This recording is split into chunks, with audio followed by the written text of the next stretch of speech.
All right, hello everyone. Here we are back, hole number 4 here. We're going to be setting up for. I'm going to try a POC 5 here, and I'm going to try a shot very similar to what you guys saw me do for you guys yesterday, which is take it off the fairway with, I really do recommend this approach. When you have this much tailwind, you really want to try to get it up as close as possible. I'm trying to think of a way that you can lay up successfully on this hole, and it makes it a lot more challenging. I can't imagine you laying up with this wind and being able to get an easy enough shot from the fairway in a complete crosswind. So because of that fact, I'm really going to recommend that you guys try the best that you can. Here is a football at 16. I could see that maybe happening. We'll see. Yeah, I think that should be enough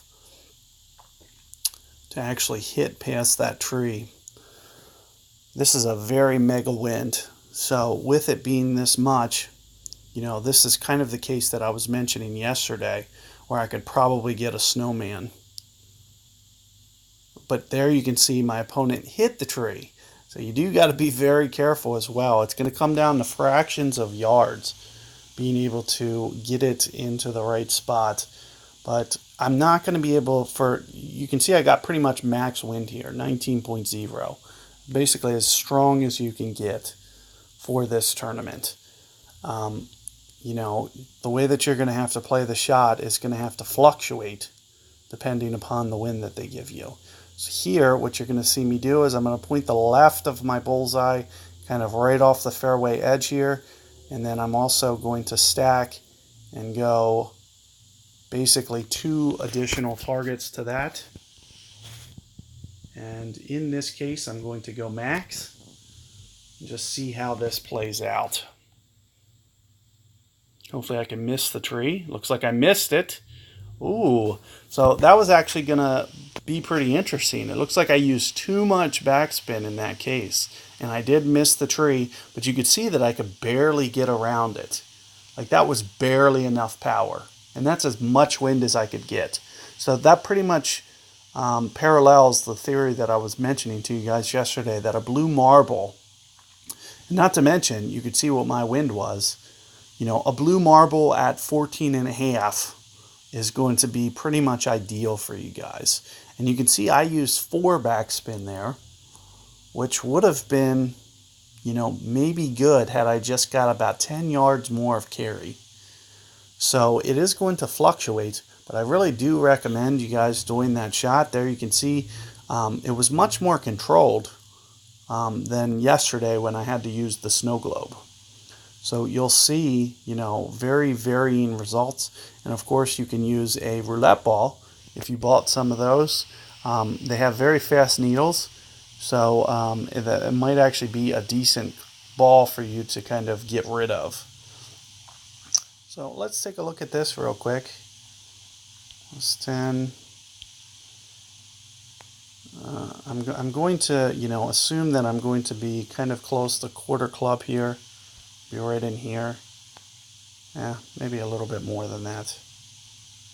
Right in here for a land zone.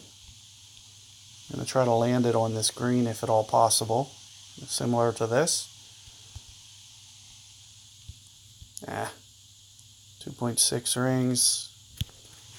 I'm going to also have to since I didn't consider a wind effect, so that's what you saw me doing right at the last.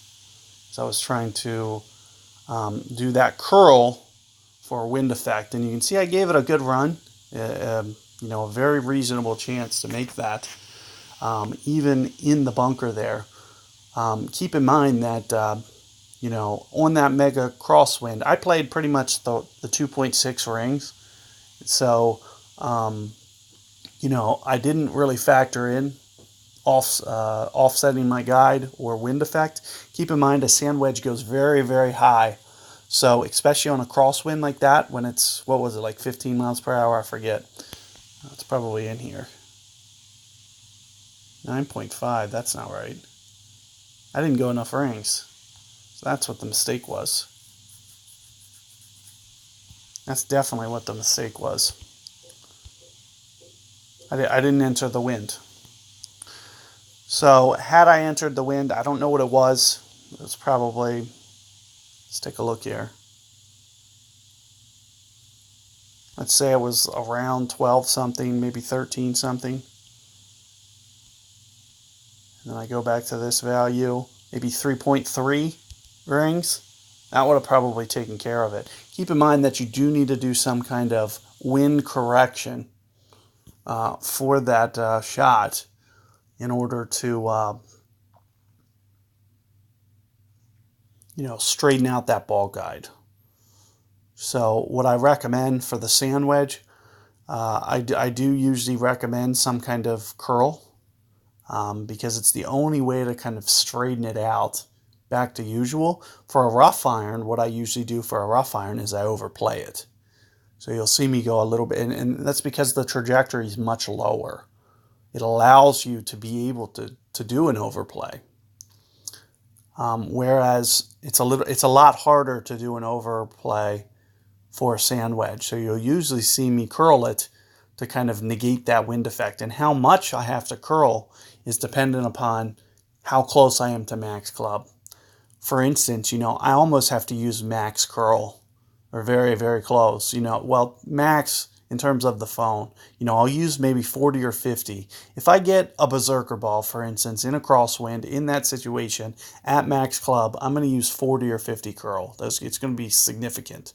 We're talking like the same amount, which is like your full Thor hammer driver is going to at least be how much I curl it.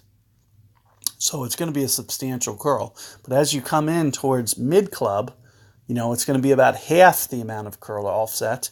And you can see where I was at about 30%. It's going to be kind of a third. So you could see the way that I was offsetting, it was probably only about 15 to 20 curl. So just something to think about. But that should, increase the way that you play side winds or, any wind in general with sand wedges. So good luck with that fourth hole. Let me know how it works out, especially if you're able to, get a blue marble. I don't have any of those balls whatsoever. Alternatively, you could probably get away with Berserker. Just keep in mind that you're not going to have the side spin attribute that you want. So it is going to be much harder to get it over fully towards the hole if you're not using an earth ball. So those blue marbles are going to be your number one best ball, no question about it. And if you can get the wind somewhere between 14.5 and I'd guess 15.1, it's probably going to be ideal. So let me know how that goes and catch you guys tomorrow.